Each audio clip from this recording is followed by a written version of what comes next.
The sound of the silk tearing was like a sharp, violent scream in the silent corridor. Lyra's stepsisters didn't just ruin her dress. They ripped it right off her body, leaving her shivering and exposed just moments before the lunar selection. As the wealthiest women in the pack laughed at her shame, Lyra stood frozen, trying to clutch the rags of a gown she had spent nights sewing with blistered fingers. But then, the laughter died in an instant. The crowd parted like a retreating tide as Alpha King Kieran stepped out of the shadows. He didn't spare a single glance for the noblewomen in their designer silks. His eyes were fixed only on the broken girl in the center of the room. In a move that shocked the entire kingdom, the king unfastened his own heavy royal cloak, draped it over her trembling shoulders, and turned to the stunned crowd with a voice like thunder. "The next person who laughs at her will answer to me." The silk tore like a scream. The sound ripped through the stone corridor, sharp, violent, final, echoing off the ancient walls of Silvercrest Manor before Lyra could even inhale. Cold air struck her bare shoulder, then her back, then her ribs. She stumbled forward, breath tearing out of her lungs, catching herself against the rough stone wall as laughter rang out behind her. Not startled laughter, not accidental, delighted. "Oops," Maris said lightly. Pause. How clumsy of me. Lyra's hands flew to her chest, fingers shaking as she tried to gather what remained of the dress. The pale blue silk, thin, worn, carefully mended, slipped uselessly through her grip. She had sewn it herself. 3 nights. Blistered fingers, eyes burning with exhaustion. Needle after needle, telling herself it mattered. Telling herself this night mattered. Now the bodice gaped open. The skirt had split from hip to hem. Cold brushed her skin where dignity used to be. "Careful," Veda purred, stepping closer. Her crimson velvet gown whispered across the floor, rich and deliberate. "You'll catch a chill." Lyra didn't look at them. If she did, she would break. "What's wrong, little sister?" Maris continued, mock concern dripping from every word. "Aren't you excited?" Lyra swallowed hard. The Luna selection ceremony was happening right now, just beyond the massive oak doors at the end of the corridor. Music drifted through the cracks, low and layered, vibrating through her bones in a way that made no sense. Every unmated she-wolf in the Northern Territories had been summoned. Every she-wolf except Lyra. Because Lyra wasn't one. She was human, ordinary, powerless, and somehow chosen. "I didn't ask to be summoned," Lyra whispered. She hated how small her voice sounded, how easily it disappeared into the stone. "No," Veda agreed pleasantly. "But you were." She leaned closer, voice lowering. "And isn't that fascinating?" The unspoken question pressed down on Lyra's chest like a weight. Why would the Alpha King's magic call a human girl? Lyra had asked herself that question every day for 3 weeks, ever since the royal courier arrived at Lord Garrick's estate, with a scroll bearing her name in silver ink. Ever since her stepfather's face drained of color. Ever since her stepmother stopped pretending Lyra existed at all. Ever since Maris and Veda started smiling. "Father will be so disappointed," Maris added, inspecting her polished nails. "When you don't show, when you embarrass the family." Embarrass. As if Lyra hadn't spent her entire life learning how to take up as little space as possible. Maris linked arms with Veda. "Enjoy the hallway," she said cheerfully. "We have an Alpha King to impress." They swept away in a cloud of expensive perfume and rustling silk, leaving Lyra alone with torn fabric and burning eyes. She stood there for a long moment, breathing shallowly. She would not cry. She pressed her palm to the cold stone wall, grounding herself. If she cried, she would collapse. If she collapsed, she would never stand again. The doors to the ceremony hall were less than 30 feet away, 30 feet between humiliation and defiance. Music drifted closer now, primal, haunting. Pine smoke and night-blooming jasmine filled the air, thick with ritual and power. She couldn't go in like this, but she couldn't go back either. The summons had been a royal command. Failure to appear was an insult to the Alpha King himself. Punishable. Lyra closed her eyes. Think. A servant's corridor, a side door, an excuse, or you walk in anyway. The thought terrified her. Bare skin exposed, whispers following her like knives, but something deeper twisted in her chest. A quiet, stubborn refusal. I will not disappear. Are you planning to attend? The voice came from behind her, low, rough, too close. Or are you waiting for the ceremony to come to you? Lyra spun around so fast she nearly tripped over the shredded hem of her dress. A man stood in the corridor. No, not a man. Something more. He was tall, broad-shouldered, dressed in black that seemed to drink the torchlight rather than reflect it. Dark hair brushed sharp cheekbones. His presence altered the air itself, pressing in on her senses. His eyes were amber. Not brown, not gold. True burning amber, like fire caught behind glass. They locked onto her. Lyra forgot how to breathe. Her voice failed completely. Her fingers tightened in the ruined silk. His gaze dropped to the torn fabric. Something dangerous flashed across his face. Controlled fury, sharp and sudden. Who did this? He asked. His voice was quieter now, careful. It doesn't matter, Lyra whispered. It matters. The certainty in those two words sent a shiver through her spine. Without waiting, he reached up and unfastened the cloak from his shoulders. It was heavy, fur-lined, midnight blue so deep it was almost black. A silver wolf's head was embroidered over the heart. The royal seal. Her breath caught painfully.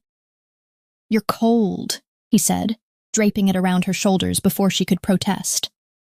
The cloak swallowed her whole. Warm, protective. It smelled like pine forests and winter storms and something wild beneath it all. His hands lingered. Just a moment. Through the thick fabric, she felt heat. Saw his jaw tighten. Then he stepped back. Expression shuttered closed. Come, Alpha King Kieran Thorne said quietly. You were summoned. You will attend. Lyra looked down at the cloak, then back at him. For the first time that night, something inside her steadied. She lifted her chin and followed him toward the ceremony hall, toward a fate that had already found her. The king who had already chosen.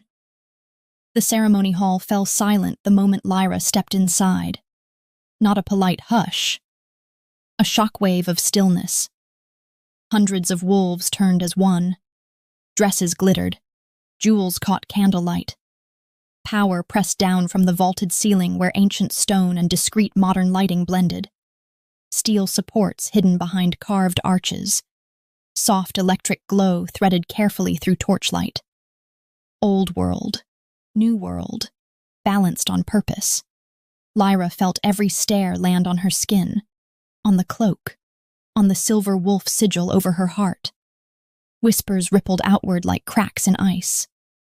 Kieran's hand rested at the small of her back. Not possessive, not claiming. Steady. Anchoring. Breathe, he murmured, so quietly only she could hear. She hadn't realized she'd stopped. The massive silver moon suspended above the hall rotated slowly, its surface etched with runes that shimmered between ancient magic and modern enchantment. Power hummed through the air, old and restrained, like a predator waiting. Lyra's knees threatened to buckle. She had spent her life being unseen. Now she was impossible to ignore. Maris and Veda stood near the front of the hall. Their shock was exquisite. Maris's mouth parted slightly. Veda's eyes flicked from Lyra's face to the cloak. Calculation replacing cruelty in real time. Good, Lyra thought distantly. Let them choke on it. An elder stepped forward, silver-haired, ceremonial robes heavy with tradition. Your Majesty, he said carefully, bowing. We were about to begin. Then begin, Kieran replied, but he didn't move away from Lyra. Didn't reclaim his cloak. Didn't explain. The elder hesitated, gaze flicking to Lyra and away again. The Luna selection proceeds with the moon's blessing, the elder announced. Each she-wolf will approach the lunar stone when called. No. The word cut cleanly through the hall. Kieran's hand tightened fractionally at Lyra's back. She felt the tension coil through him. Controlled, predatory, held on a razor's edge. The ceremony is concluded, Kieran said calmly. A beat. Then, the hall erupted. Voices rose, questions collided. Disbelief crackled like static. What do you mean concluded? The moon hasn't judged. There hasn't been a trial. Kieran lifted one hand. Alpha power rolled outward. Not violent, not loud, absolute. Every voice died mid-syllable. Thank you for attending, he said evenly. You may leave. Bodies moved before minds caught up. Wolves turned, compelled by authority older than thought itself. The great doors opened, and the hall began to empty. Except you, Kieran said. Lyra's heart stuttered. Me? She whispered. Yes. The doors closed. The sound boomed through the hall, sealing them inside. Alone. The silver moon rotated overhead. Candlelight flickered. Power thickened. Kieran stepped away from her. The sudden loss of his warmth felt wrong. He moved to the center of the hall, where the lunar stone rose from the floor. White marble veined with silver, runes spiraling across its surface like living script. Do you know why you were summoned? He asked, not looking at her. Lyra's fingers curled into the cloak. No. Do you know what you are? She swallowed. Human. Finally, he turned. Candlelight carved his features into something sharp and unreal. Come here, he said softly. Every instinct screamed, don't. Her feet moved anyway. She stopped at the edge of the lunar stone, close enough to feel its hum vibrating through her bones. Give me your hand. She hesitated, then placed it in his. His fingers closed around hers, warm, rough, impossibly gentle, and guided her palm to the stone. The reaction was instant. Silver light exploded outward. Lyra cried out, trying to pull away, but Kieran held her firm, his other hand bracing her shoulder. Don't fight it, he said, voice strained. Just breathe. The light crawled up her arm, ancient, vast, not burning but claiming. The runes spun, rearranged, reformed, bloodbound, moon-marked, thorn. Lyra gasped. What does that mean? Kieran's eyes blazed silver. It means, he said quietly, awe and dread tangled together. You were never human. The light faded. Lyra stumbled back, shaking. That's impossible. I can't shift. I've never... You were bound, Kieran interrupted. The word landed heavy. Someone locked your wolf away before you were old enough to remember. Why? The word broke out of her. To hide you, he said. He stepped closer, stopping himself from touching her face. From me. The truth hit like a blade. The moon has marked you as my mate, Kieran said softly. You've been mine since the day you were born. Lyra's world tilted. No, she whispered. No, that's not... You have a choice, he said immediately. The urgency in his voice stopped her spiral. I will not claim you without consent. Ever. Silence stretched. Then Lyra lifted her chin. I need time, she said. I know. You're asking me to rewrite my entire existence. I know, he repeated. A beat.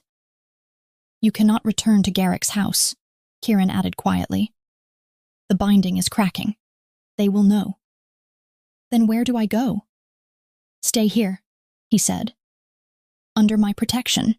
No pressure, no ceremony.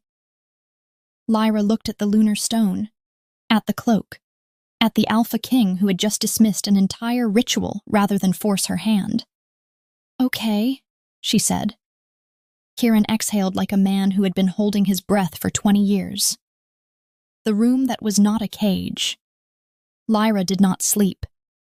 She lay beneath silk sheets softer than anything she had ever touched, staring at a ceiling carved with wolves and constellations, listening to the unfamiliar quiet of the Alpha King's manor. Not servant quiet, not punished quiet. Protected quiet. The room was too large, too warm, too gentle. It felt like a mistake waiting to be corrected. She shifted slightly, and the sheets whispered against her skin. The cloak, his cloak, had been folded neatly on a chair near the bed. She kept looking at it, half expecting it to vanish the moment she blinked. This isn't real. If she believed it was, she would shatter when it was taken away. Lyra sat up slowly. The windows stretched from floor to ceiling, revealing dark forest beyond the glass, ancient trees threaded with discreet security lighting along the paths, old growth protected by modern vigilance, power layered on power. She pressed her palm to the glass. Nothing. No heat. No magic. No answering pulse. Just her own heartbeat. The door knocked softly. Lyra flinched. Yes? She called, voice hoarse. A young woman entered, carrying a tray, dark hair braided down her back, kind eyes, careful movements. I'm Mira, she said gently. The Alpha asked me to attend to you. Lyra stiffened. I don't need... I know, Mira interrupted, smiling. But humor me. It's been a while since we've had someone new here. She set the tray down. Tea, bread, honey, something warm and fragrant Lyra couldn't name. You didn't eat, Mira added. Not an accusation, an observation. Lyra realized she was starving. She sat. The tea grounded her, warmth sliding into her chest, steadying the shaking she hadn't acknowledged. The Alpha requests your presence in the library, Mira said after a moment. Only if you're comfortable. Lyra almost laughed. Only if you're comfortable. That phrase did not exist in her world. I'll come, she said. The library was a cathedral of knowledge, 3 stories high, spiral staircases.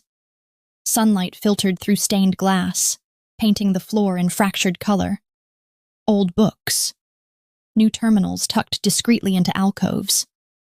Kieran stood among open tomes, sleeves rolled to his elbows, hair loose from ceremony restraint. He looked human, tired. When he saw her, something in his expression eased. You're awake. I didn't sleep. I didn't expect you to. He gestured to a chair. Not too close. Not distant. Respectful. I've been researching bindings, he said.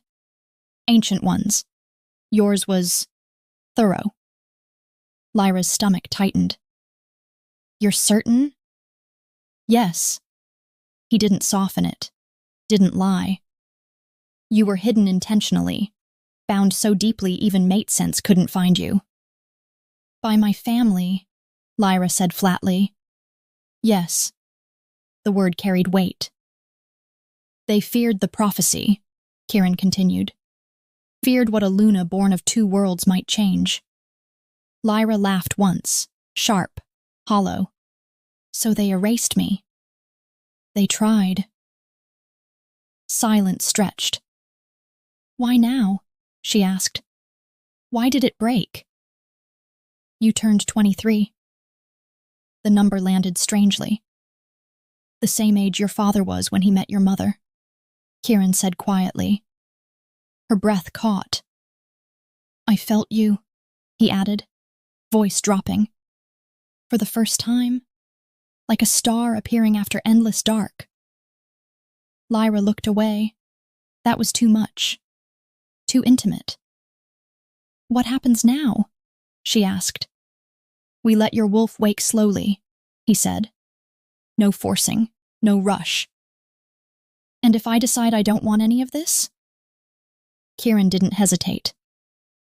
Then you leave, freely, alive.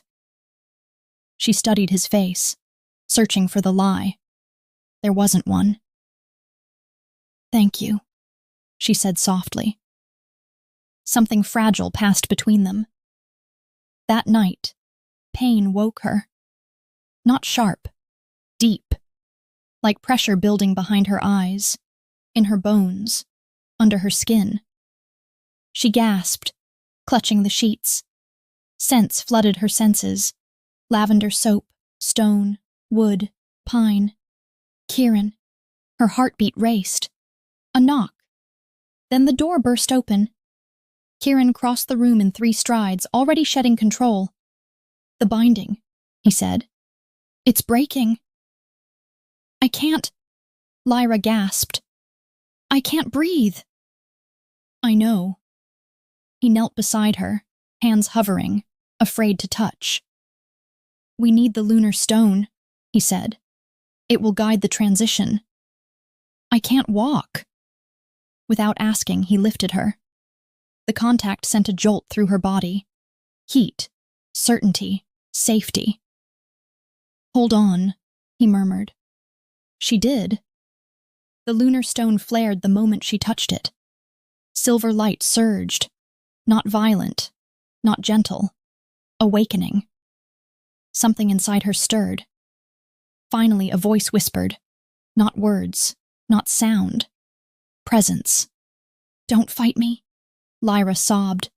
I'm scared, she whispered. I know, Kieran said, hand firm at her shoulder. But you won't disappear. You won't lose yourself. How do you know? Because you survived 23 years without breaking, he said fiercely. That strength didn't come from nowhere. The presence pressed closer. Let me protect you. Lyra exhaled and stopped resisting. The pain eased. Not gone, but transformed. Awareness bloomed. She wasn't a warrior, not yet. She was whole. When she opened her eyes, Kieran was staring at her like the world had just changed. There you are, he whispered. Lyra swallowed. I can feel you, she said. Yes, he replied. The bond is beginning. Not complete, but alive. The cost of being found. The attack did not come with warning horns. It came with fire. Lyra felt it before she heard it. A wrongness snapping through the bond like a live wire. Kieran. She bolted upright just as the manor shuddered. Glass shattered somewhere below. A distant scream cut off abruptly. The door slammed open. Kieran was already half-shifted, eyes blazing amber, canines elongated, claws tearing through skin. Rogues, he snarled. At least 20. Lyra's heart slammed against her ribs. How did they... Someone opened the eastern perimeter, he said. On purpose. Another explosion rocked the floor. Smoke curled beneath the door, sharp and chemical. Stay here, Kieran ordered. Lock it. Don't open for anyone but me. No, Lyra said. He froze. What? I won't hide, she said, voice shaking but unyielding. Not again. You don't understand, he snapped, fear bleeding through the bond. They're not here to raid. They're here for you. That truth landed hard. Before Lyra could respond, Mira burst into the doorway, silver blade in hand. They're enhanced, she said breathlessly. Blood magic. Twisted. Lyra's newly awakened senses recoiled. It's Elder Soren, she said. Kieran's jaw locked. He planned this. A howl split the night. Close. Too close. We don't have time, Kieran said grimly. We need to move. Lyra looked at him. Really looked. The Alpha King. The wolf who had waited decades. The man who would die to protect her. I'm done being the reason others bleed for me while I run, she said quietly. Kieran stared at her like she'd struck him. You're not ready. I don't need to be ready, she replied. I need to choose. Another crash. Footsteps. Snarls. They were inside. Kieran exhaled slowly, fighting himself. Then stay behind me, he said. Always. Lyra nodded. The great hall was chaos. Marble slick with blood. Wolves clashing. Pack against corrupted rogues. Fire licked the tapestries. Kieran moved like a storm. Lyra stayed close, senses screaming. Too loud. Too sharp. Too much. A rogue lunged. Lyra stumbled back, heart pounding. Kieran killed it before she could scream. Breathe, he sent through the bond. You're not prey. She swallowed and forced herself upright. I am not prey. They fought their way through together, Lyra dodging, warning, seeing before danger struck. Then Mira shouted from above. They're stalling! Lyra froze. The pull hit her again. Cold. Twisted. The lunar stone! She gasped. He's corrupting it! Kieran turned sharply. I'll hold them, he said instantly. You stop him. No. You can sense it, he interrupted. You're the only one who can. Fear surged through her. Then resolve. I'll come back, she promised. He met her eyes. Don't make promises you can't keep. She squeezed his hand once, then ran. The ceremony hall was wrong. Dark magic coiled like smoke. Runes cracked. Silver light bled sickly yellow. Elder Soren stood at the stone chanting, eyes fever bright. You should have stayed hidden, he sneered when he saw her. Lyra stepped forward, shaking but steady. You should have let me exist. He hurled power at her. Lyra braced, and didn't break. The bond flared. Silver answered. She hit the stone with both hands. The lunar stone screamed. Light erupted. Soren staggered back, disbelief twisting his face. You don't even understand what you are. I understand choice, Lyra said hoarsely. Something you never gave me. Behind her, a roar. Kieran slammed into Soren, jaws at his throat. Kill him, Soren spat. Prove the prophecy right. Lyra turned. No. Kieran shook, rage and restraint tearing at him. We choose unity, Lyra said, not ash. Slowly, painfully, he released Soren. The rogues fled. The stone healed. Silence fell. The moonseer emerged from the shadows. You chose, she said, and the moon answered. She touched the stone. It blazed silver. Kneel. Lyra and Kieran obeyed. By moon and blood, the seer intoned. I name you Alpha King Kieran Thorn and Luna Lyra Thorn. Power settled, not crushing, not intoxicating, grounding. When the light faded, Lyra was still herself, just no longer alone. What remains after fire? The manor smelled like ash, not the wild, clean scent of a hearth, but scorched stone, burned fabric, blood soaked too deep to scrub away in one night.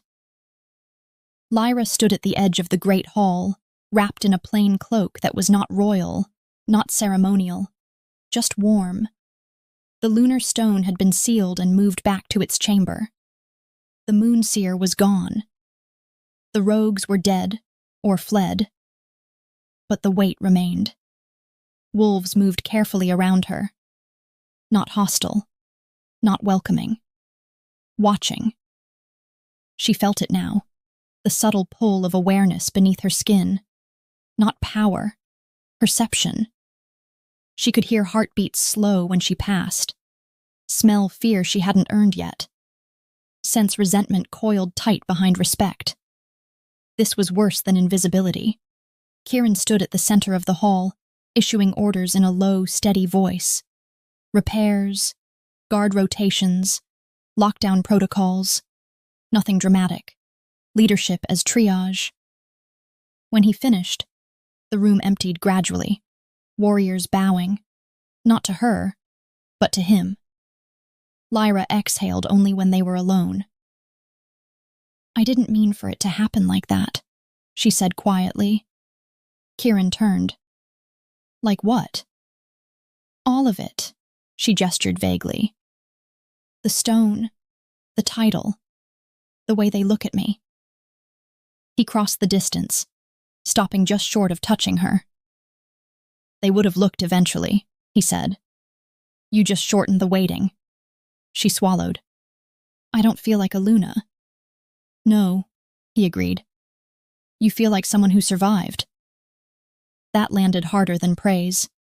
A stir near the doorway made Lyra tense. 3 elders entered.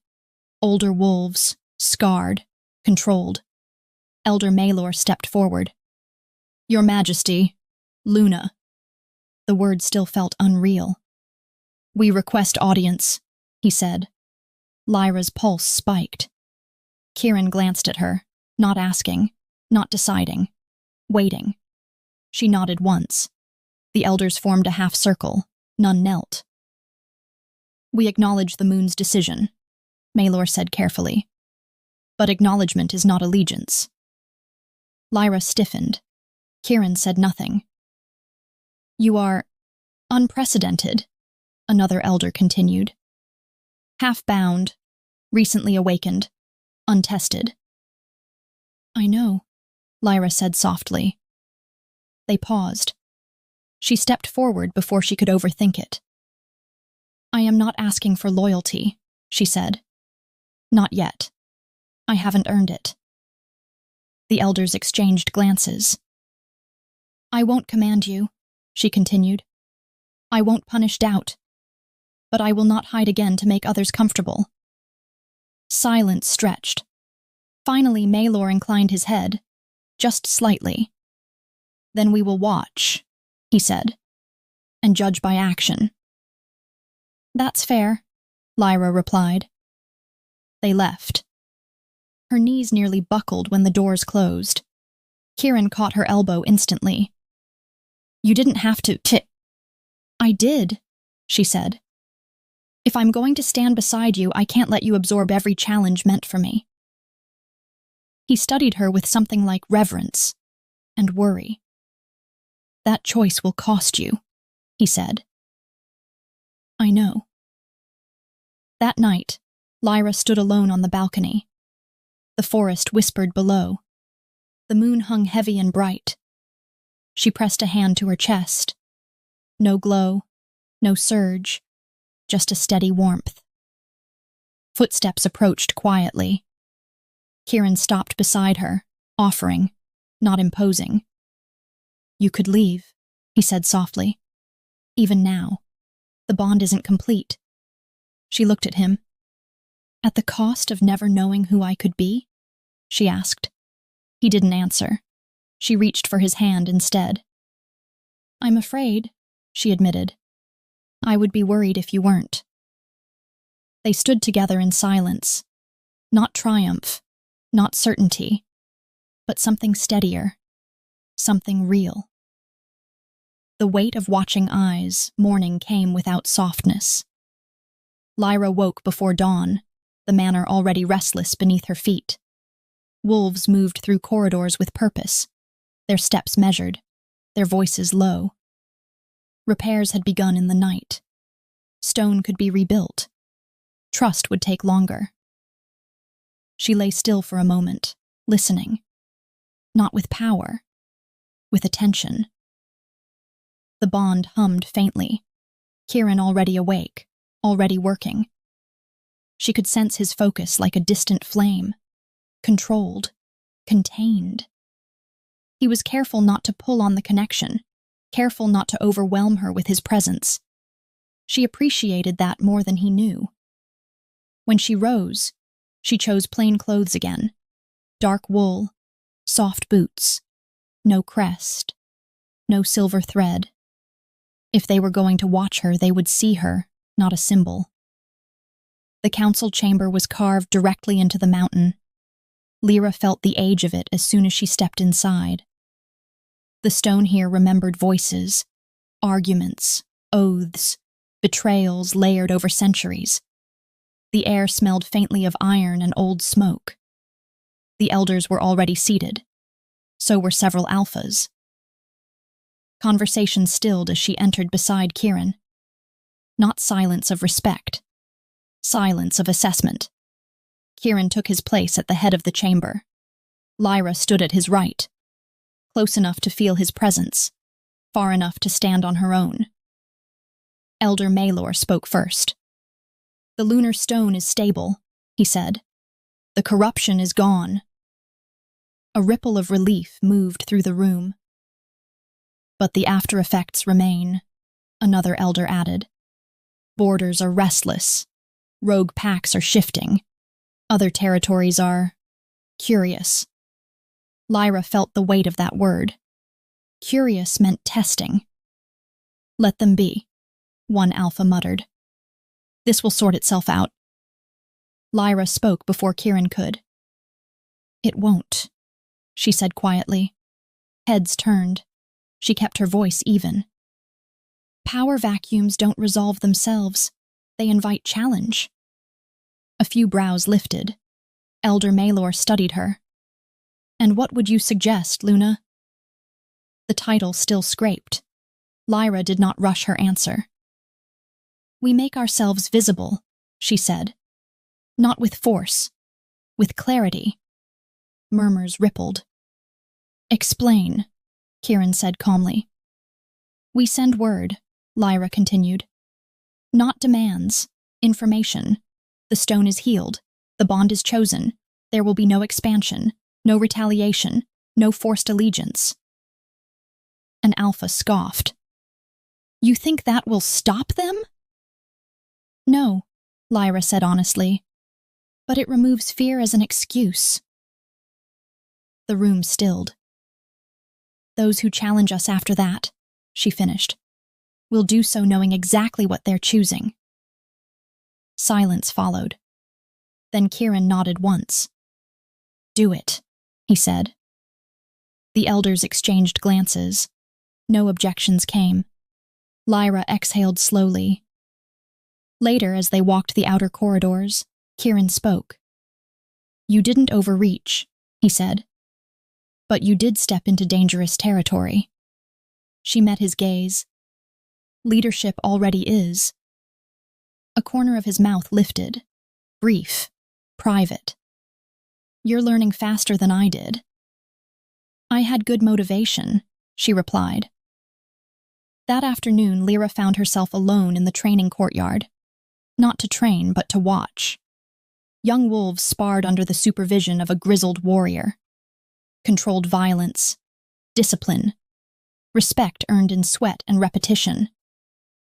One of the younger females noticed her and stiffened, then bowed, awkwardly.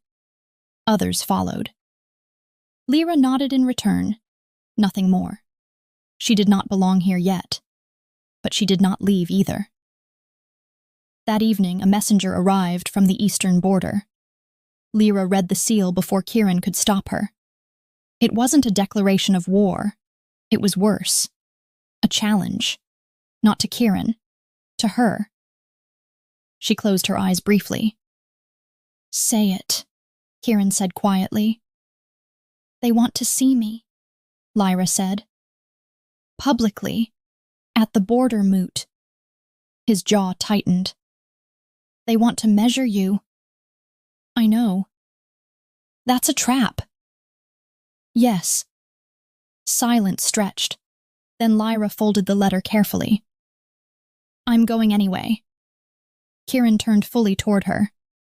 Lyra, I won't fight, she said. I won't provoke. I'll stand, speak, leave. And if they push? She met his eyes steadily. Then they'll learn I don't disappear under pressure anymore. The bond pulsed.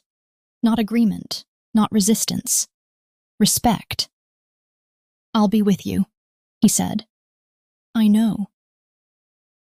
That night, Lyra stood beneath the open sky, the moon pale and watchful above the forest.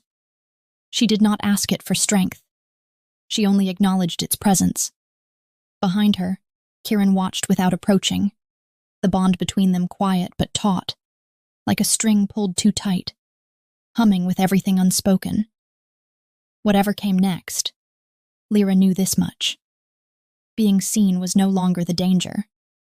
What terrified her now was being felt. Where the bond pulls tight. The border moot was held at first light. No banners, no ceremony. Just open ground where the forest thinned into stone, watched by old trees and older memories. Lyra felt it the moment she stepped into the clearing. Not hostility, attention sharpened by expectation. And beneath that, something else. A tremor through the bond. She inhaled sharply and slowed her steps. Kieran, she sent instinctively. The answer came instantly. Too fast, too controlled. I'm here. But she felt it then. Not fear of the crowd. Fear of her, not losing her body, losing her choice. Lyra's fingers curled slightly at her side. He was holding himself back, again. She walked beside him, not touching, close enough to feel his heat, distant enough that the bond strained instead of soothed. That mattered. The alphas waited in a loose semicircle. No hierarchy declared, no submission demanded. Alpha Rowan stepped forward first, silver-eyed and ancient. You stand here as Luna, he said, yet you have not been tested. Lyra nodded once. That's true. You carry no lineage uncontested. Yes. And yet the moon answered you. Lyra met his gaze. I didn't command it. A murmur rippled through the crowd. Kieran felt it too. The shift. Approval edged with threat. She felt his tension spike through the bond and steadied herself. Not retreating. Not leaning on him. Standing. I won't ask you to trust me, Lyra continued. I won't ask you to kneel. I'm not here to replace your traditions. She paused, letting silence stretch. I'm here because hiding almost destroyed me, and I won't build a world that survives by erasing people like me. The words settled. Some faces hardened, others softened. Alpha Sarek circled her slowly. You speak as though unity is simple. Lyra shook her head. No, I speak as someone who knows exactly how painful division is. That did it. Not allegiance, but understanding. Rowan struck his staff once against stone. We will watch, he said, and we will not interfere. The crowd loosened. Breath returned. The moot dissolved without challenge, without victory, without blood. It was only when they were alone again, walking back toward the tree line, that Lyra felt it. The bond dimmed, not severed, muted. She stopped. Kieran took 3 more steps before realizing she wasn't beside him anymore. He turned. What is it? He asked. You pulled away, Lyra said quietly. His jaw tightened. I didn't want to influence me, she finished. Yes. The honesty hurt more than denial. "And in doing so," she said, voice steady but soft, "you left me alone with everything I was carrying." Silence. Wind through leaves. Kieran stepped closer, but didn't touch her. "I don't know how to be close without taking something from you," he admitted. Lyra swallowed. "I don't know how to lead without feeling you every time it costs something." The bond pulsed, uneven, aching. Neither of them moved. This wasn't a fight. It was worse. It was two people learning that love does not remove friction. It reveals it. Finally, Lyra exhaled. "We don't solve this today," she said. "No," Kieran agreed. "But don't disappear," she added. "Not from me." He met her gaze fully then. "I won't," he said, "even when I'm afraid." The bond warmed, not settled, not complete, but honest. They turned back toward the manor together, still strained, still choosing. The space between them, the quiet, followed them home. Not the peaceful kind. The kind that presses against the ears and waits. Lyra felt it in the corridors of the manor, in the way wolves bowed a fraction too late, in the way conversations dipped when she passed. She was visible now, undeniably so, but something in her felt unmoored. As she passed the lower gallery, a quiet laugh broke from a cluster of noblewomen near the windows. "At least this time," one murmured, not bothering to hide it. "She's properly dressed." Another voice followed, smoother, measured. "Some of us were raised for this," the woman added. "Others simply arrive." Lyra didn't turn. She didn't need to. Lady Arcelia, daughter of High Alpha Varick, educated in court law, groomed since adolescence to stand beside a king. Lyra felt the weight of that history settle like silk across her shoulders. Arcelia stepped forward into the corridor, her silver gown whispering against marble. "You look comfortable in his halls," she said lightly. "I wonder how long that comfort will last." The bond flickered. Not from Kieran, from Lyra. Then, bootsteps. Measured, unhurried. Kieran entered the gallery as if he had been expected all along. Arcelia's expression softened instantly. "My king," she said, inclining her head. "We were just discussing how fortunate the Luna is to have found favor so quickly." Lyra felt the shift, the room holding its breath. Kieran's gaze passed over the noblewomen once, then settled on Lyra, not assessing, not correcting, choosing. "If favor were the measure," he said evenly, "none of you would be standing here." Silence. Arcelia's smile faltered. Kieran stepped past them. He did not look back. But when he reached Lyra's side, his fingers brushed the small of her back. Not claiming, not possessive, present. The bond steadied. Arcelia did not speak again. For a breathless moment, Lyra was back in the stone corridor. Fabric torn, skin cold, dignity hanging by threads. The words struck with effortless cruelty. The bond stayed muted. Present, but distant. Like a hand hovering just out of reach. She told herself it was fine. She had asked for honesty. This was what honesty felt like.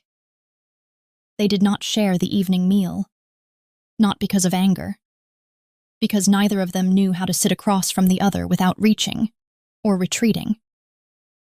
Lyra spent the night in the solar, reviewing reports she had already memorized.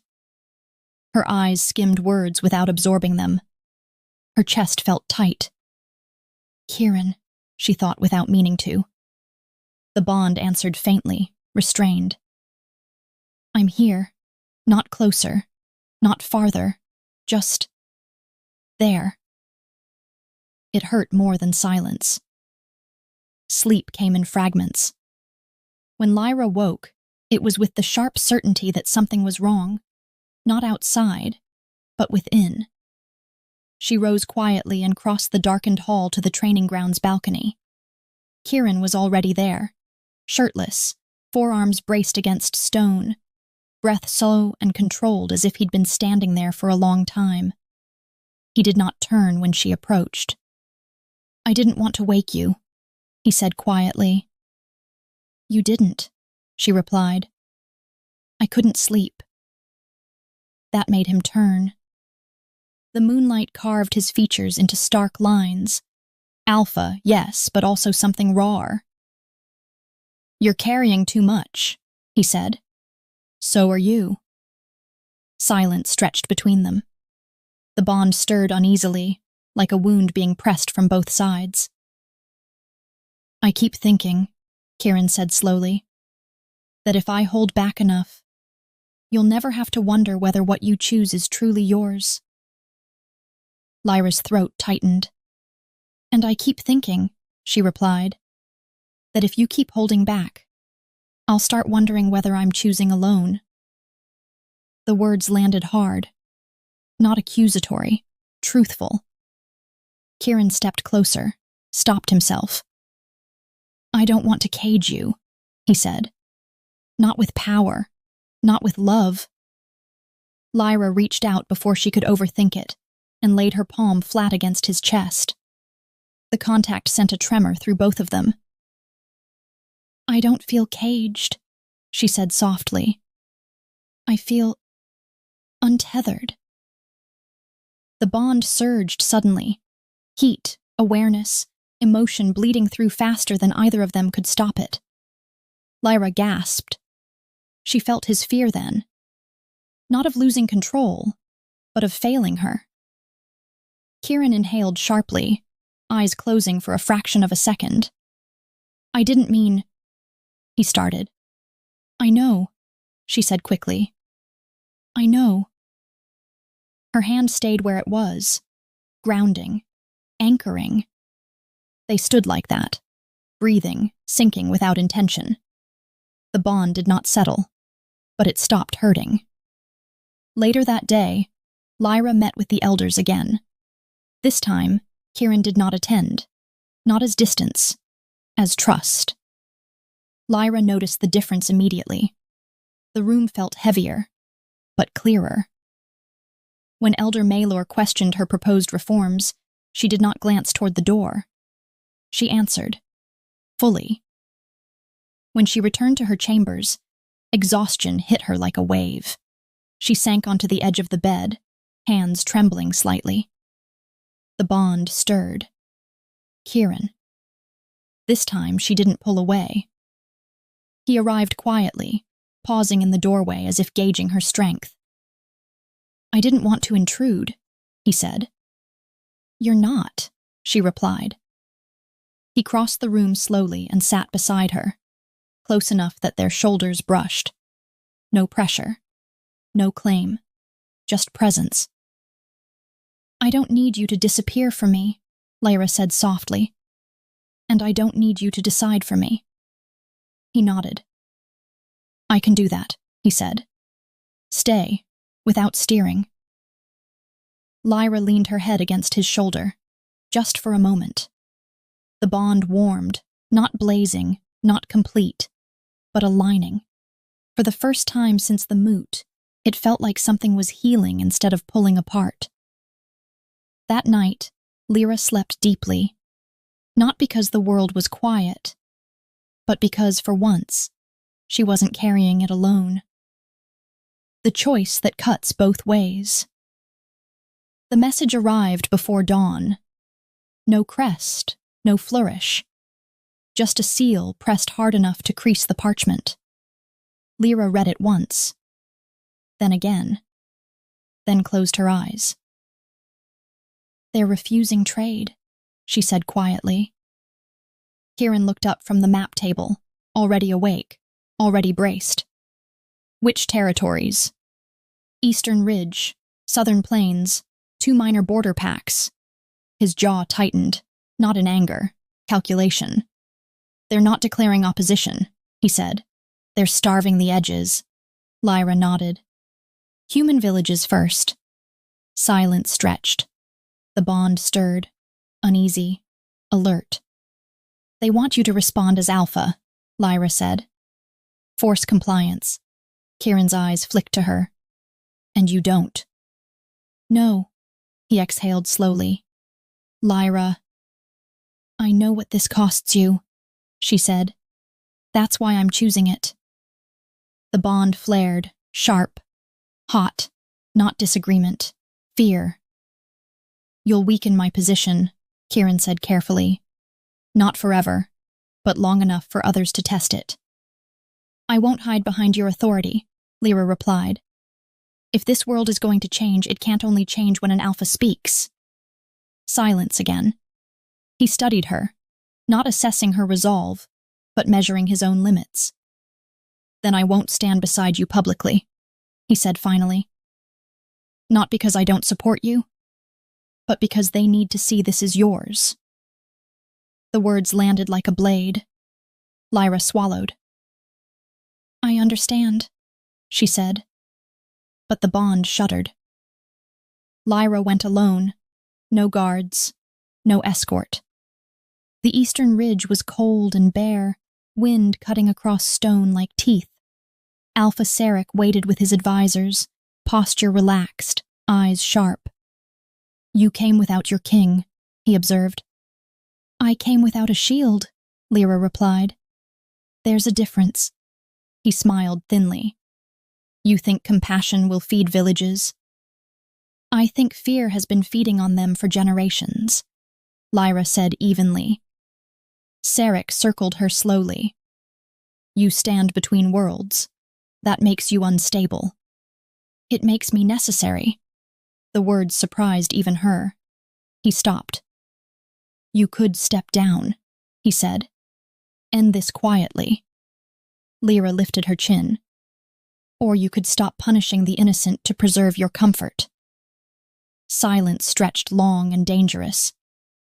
You walk away unprotected, Sarek said. That's foolish. No, Lyra replied. It's deliberate. She turned and left. No concession given, no victory claimed. The trade routes reopened 2 days later. No announcement, no apology, just movement. Kieran felt it before the messengers arrived. Relief surged through the bond, followed immediately by something darker.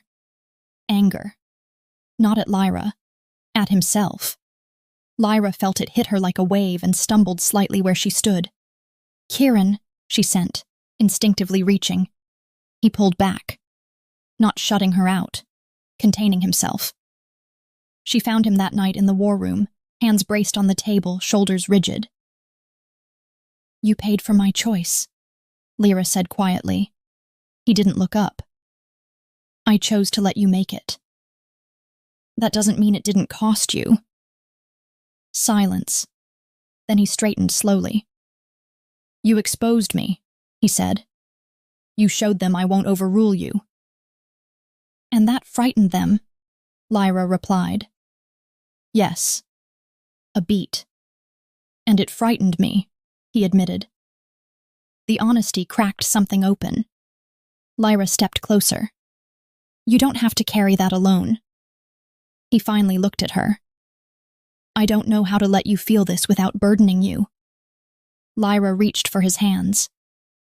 You don't protect me by withholding yourself, she said softly. You protect me by trusting me with the truth. The bond surged. Heat, relief, something like alignment snapping into place. Kieran exhaled shakily. I will learn, he said, if you'll let me. Lyra nodded. I will.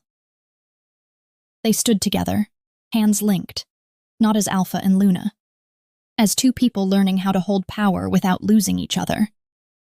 The bond did not complete, but it strengthened, and for the first time, it felt like it was bending toward something whole, where the bond learns to breathe. Lyra didn't remember falling asleep. She only remembered the moment her body gave up trying to hold itself upright. She woke to warmth, not the kind that came from fire or blankets, but the kind that wrapped around her spine, settled into her bones, and told her she was not alone. Kieran's arm was around her waist, not possessive, not claiming, anchoring.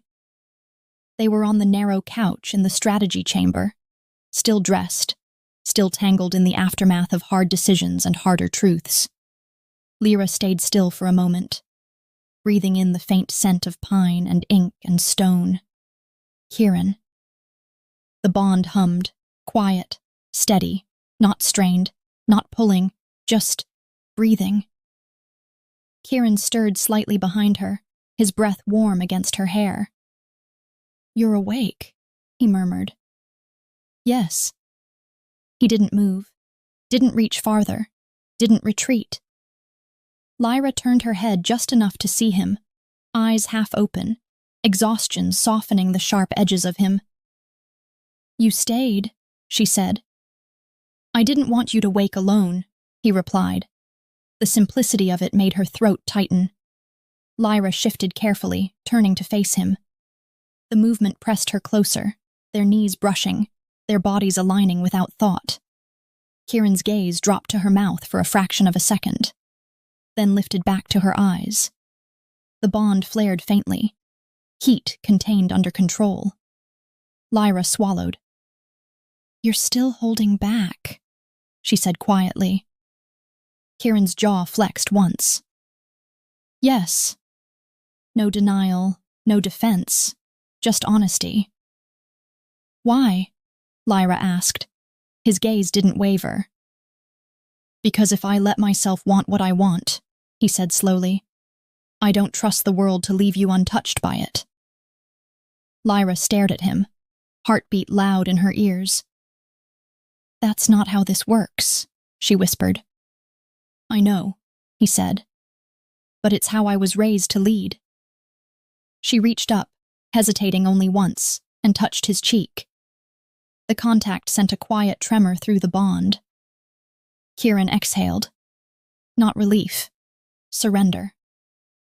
"You don't have to protect me from you," Lyra said softly. His eyes darkened. "That's the part I don't know how to believe." Lyra leaned closer, their foreheads nearly touching. "Then learn," she whispered. For a moment, Kieran didn't move. Then his hand lifted, slowly, deliberately, and rested at her waist. Not pulling, not claiming, choosing contact. Lyra's breath hitched. The bond warmed, steadying instead of surging. They stayed like that, suspended between what they were and what they could become, until footsteps echoed outside the chamber and both of them stilled. Kieran's hand fell away instantly. The warmth remained anyway. Lyra sat up, smoothing her hair with one hand, heart still thudding. Kieran rose, expression shuddering back into leadership. "Council in 10, he said quietly. Lyra nodded. But as he moved toward the door, he paused. Not looking back, he said, "You did well yesterday." The words were simple, but they landed like something sacred. Lyra watched him leave, the bond still warm in her chest. She did not feel caged. She did not feel alone. She felt seen. And for the first time, that didn't feel like danger. When the world pushes back. The challenge came at noon. No warning, no subtlety. Lyra felt it before the horn sounded. A tightening in her chest, the bond snapping taut like a drawn wire. "Kieran," she sent. "I feel it," he answered. 3 banners rose in the courtyard, 3 alphas who had not bowed. "They're forcing the issue," Lyra said quietly. "They're trying to," Kieran replied. They descended together, not touching, not apart, aligned. Alpha Rowan spoke first, his voice carrying easily. "You rule beside a Luna untested by the old ways." Lyra stepped forward before Kieran could answer. "I am tested," she said. just not by cruelty. A ripple passed through the gathered wolves. Rowan's gaze sharpened. Then stand alone. The right, he said. 7 days. No bond reach. No alpha protection. The bond flared. Protest. Instinct. Fear. Kieran's control slipped, not visibly, not to the crowd. But Lyra felt it. The surge. The instinct to refuse the right. To take her hand and end this before it began. Alpha power coiled beneath his skin. Rowan felt it too. Several alphas stiffened. Lyra stepped closer. Just enough. Don't, she said softly, for him alone. The power receded, not defeated, chosen away. Kieran turned to her. You don't have to. I do, Lyra said gently. She met his eyes. Let him feel it through the bond, not distance, not doubt. Choice. I won't break, she said, and neither will we. Rowan nodded once. Then it begins at dusk. They stood alone afterward, the world suddenly quiet. 7 days. No bond, no reach. This is punishment, Kieran said. Yes, Lyra agreed. And proof. He stepped closer, resting his forehead against hers. I don't like letting you walk away from me. She smiled faintly. Good. That means this matters. His hand brushed hers. Just once. No matter what, he said, voice low, steady. I am yours. Lyra closed her eyes. And I will come back, she promised. Still whole. The bond loosened, not breaking, but bracing. 7 days. And when she returned, no one would be able to call her untested again. The silence between heartbeats. The bond went quiet at sunset. Not severed, muted. Like a held breath that refused to release. Lyra felt it the moment the boundary was drawn. A cold, hollow stillness where Kieran's presence had lived for weeks. Her knees nearly buckled, but she forced herself to remain standing. No witnesses. No comfort. That was the point. The moonseer waited for her at the edge of the old sanctuary. Stone half collapsed, open to the sky. No guards followed. No one was allowed to. Sit, the moonseer said simply. Lyra obeyed. The ground was cold. The air thinner here, stripped of warmth and sound. Even the forest seemed to retreat. You are not being tested for strength, the moonseer said. You are being tested for continuance. Lyra swallowed. Without him? Yes. The words echoed longer than they should have. Night deepened. Hours passed. Then the ache began. Not physical, internal. A slow, creeping doubt that slid into her chest and began to whisper. You are quieter without him. Smaller. Less certain. Lyra's fingers dug into the earth. I was whole before, she whispered. The silence did not answer.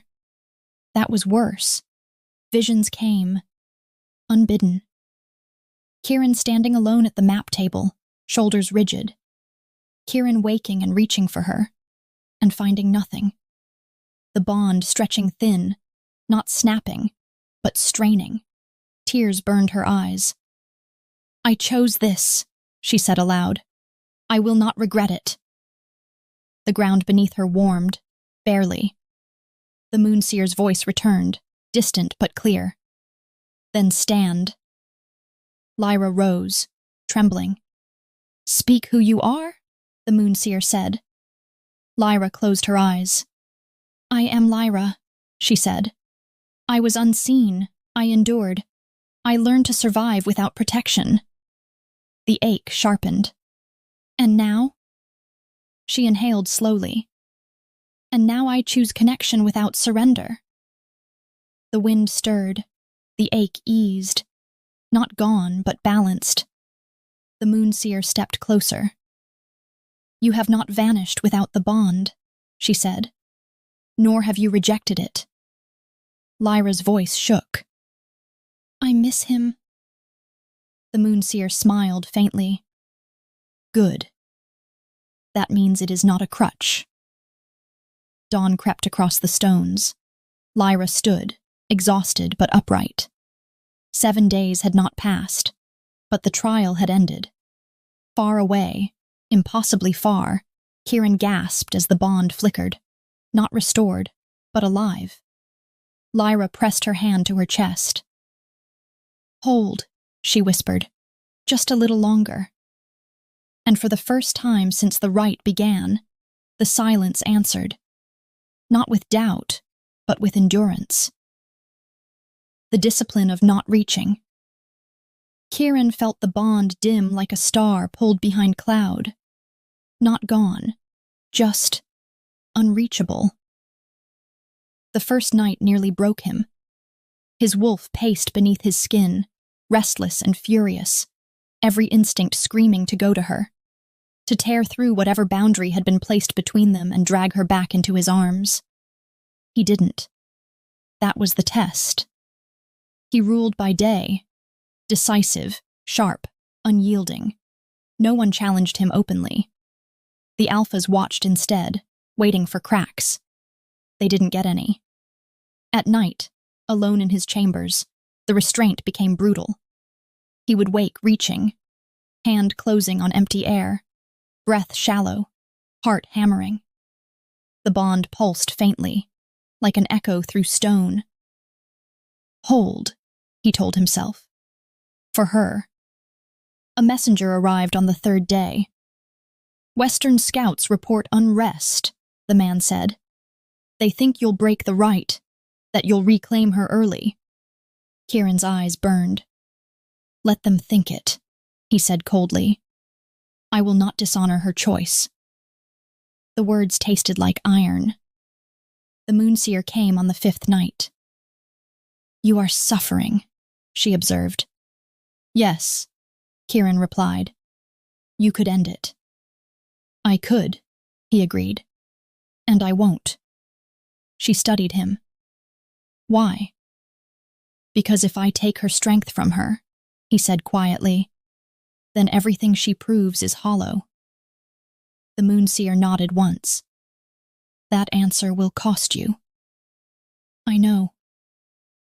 On the 7th night, the bond stirred, not surging, not reconnecting, just steady. Kieran exhaled, knees weakening for the first time since the rite began. "Come back," he whispered. "Whole." Far away, Lyra felt it, and smiled. What returns when silence ends? Lyra crossed the boundary at dawn. There was no announcement, no escort, no witness except the wind lifting her hair and the quiet certainty in her chest. The bond did not rush back. It waited. Kieran stood where he had every morning for 7 days, at the edge of the stone path, hands loose at his sides, posture still. He looked unchanged at first glance. He wasn't. Lyra felt it immediately. The restraint etched into him. The patience carved deeper than instinct. She stopped 3 steps away. The bond hovered between them, trembling, uncertain. Kieran didn't move, didn't reach, didn't claim. "Are you whole?" he asked quietly. Lyra swallowed. "Yes." The bond exhaled, not in relief, in recognition. She took one more step, then another. When she stood in front of him, she lifted her hand, but didn't touch him yet. "I didn't disappear," she said softly. "No," Kieran replied. "You stood." She nodded. "So did you." His breath hitched once, just once. "That was harder," he admitted. Lyra smiled faintly. "I know." She placed her palm over his heart. The bond surged, not wild, not consuming, aligned. Kieran's hand came up slowly, resting over hers. Heat spread through her chest, grounding, familiar, earned. "You didn't pull me back," she said. "I wanted to," he said honestly. "Every moment." "But you didn't." "No." The bond settled fully then, deep, steady, unquestionable, not a blaze, a foundation. Lyra leaned forward, resting her forehead against his. This time neither of them hesitated. The kiss was slow, unclaimed, certain. When they parted, Kieran didn't smile. He looked clear. "You don't belong to me because of fate," he said quietly. "Or power. Or prophecy." Lyra met his gaze. "I belong with you because I choose you." His hand slid to the small of her back. Not possessive. Present. "Then stay," he said. "As my equal." Lyra nodded. "Always." The bond sealed, not snapping shut, not locking tight. Breathing. Behind them the world waited. For once they didn't rush to meet it. They stood together in the quiet, whole, aligned, unafraid. And when they finally turned back toward the path ahead, it was not as Alpha and Luna first. It was as two people who had earned the right to stand side by side. The end.